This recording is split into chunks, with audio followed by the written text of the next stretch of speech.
Olá, mais uma vez, uma alegria estarmos juntos aqui para recapitularmos o tema da lição da Escola Sabatina de hoje, que tem como título Paulo, o Evangelista para Éfeso. Eu percebo que ontem no nosso estudo eu acabei não me apresentando de forma mais adequada também, fiquei tão empolgado por estar começando aqui esse momento de estudo que não falei nem o meu nome nem de onde eu estou falando para que nós possamos estudar juntos a palavra de Deus.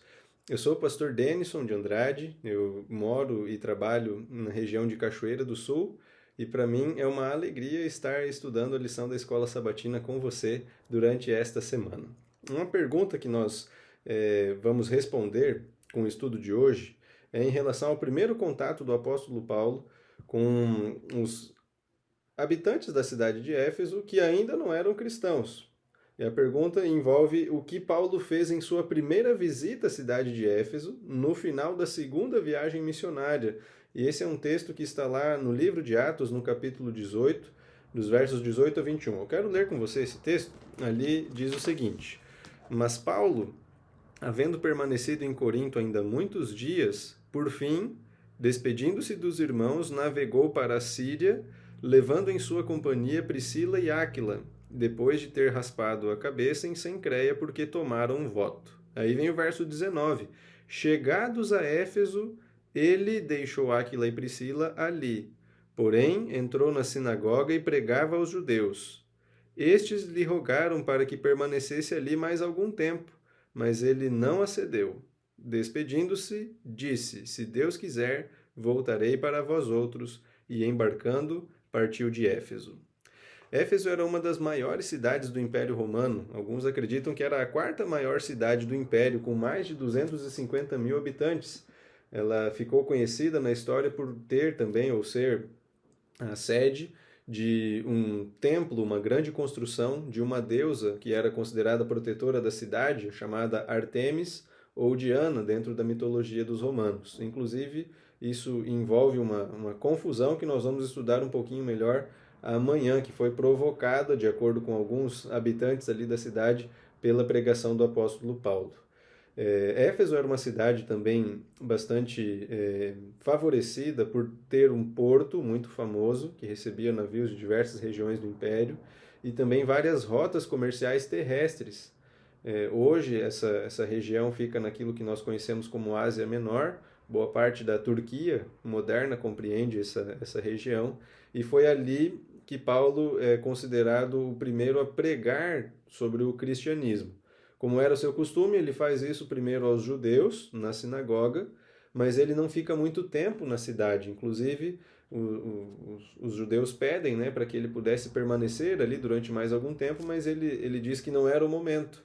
E encerrando a sua segunda viagem missionária, ele fica pouco tempo na cidade de Éfeso e ele deixa ali então Áquila e Priscila enquanto ele parte.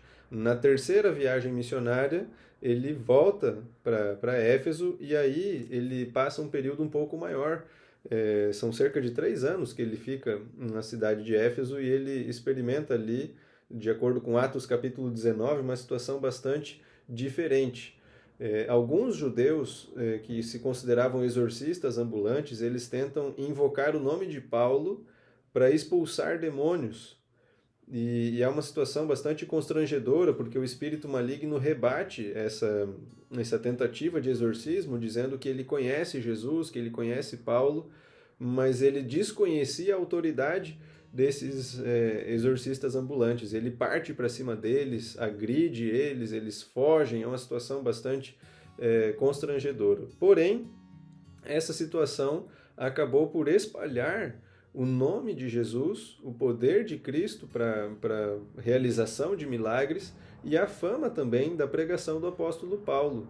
Tanto é que, na ocasião, quando a história circulou pela cidade, muitas pessoas decidiram aceitar o evangelho, ou conhecer mais a respeito de Jesus, e abriram mão de práticas de feitiçaria e de magia que antes eram tão comuns na vida de muitos deles, a ponto de o texto dizer que eles queimaram diversos livros que tratavam dessas suas práticas de magia e de feitiçaria. E é interessante porque o texto do capítulo 19, verso 19 também, menciona o preço desses materiais, cerca de 50 mil denários, que se fossem convertidos, talvez, para os nossos dias, equivaleriam a mais de 2 milhões de reais. Ou seja, essas pessoas, quando entenderam que Deus tem poder para oferecer mais do que nós normalmente estamos acostumados a ver com aquilo que o mundo oferece, elas não mediram esforços para se comprometer de forma completa com o Evangelho e com a palavra de Deus. E isso é uma inspiração para nós também. Nada daquilo que nos impede de encontrarmos a nossa verdadeira identidade em Deus deve permanecer como prática ativa em nossa vida. Nós devemos abrir mão de tudo aquilo que nos impede de experimentar a vontade de Deus. E é isso que Paulo transmitiu aos cristãos, os primeiros cristãos efésios, quando esteve nessa cidade, em sua terceira viagem missionária durante 3 anos. Que Deus nos ajude a termos esse compromisso de abrirmos mão daquilo que nos afasta de Deus e também de invocarmos o nome do Senhor sobre nós e a nossa família. E é isso que nós vamos fazer agora ao orarmos ao Senhor. Grande Deus e Pai, que o Teu nome seja louvado por estarmos vivos em mais um dia, que pela Tua graça e misericórdia o Senhor nos dê a força para abandonarmos aquilo que nos afasta de Ti e que possamos também celebrar e louvar e engrandecer o Teu nome através daquilo que o Senhor tem poder para realizar na nossa vida e dos nossos queridos também. Em nome de Jesus. Amém. E Deus abençoe e até o nosso próximo encontro.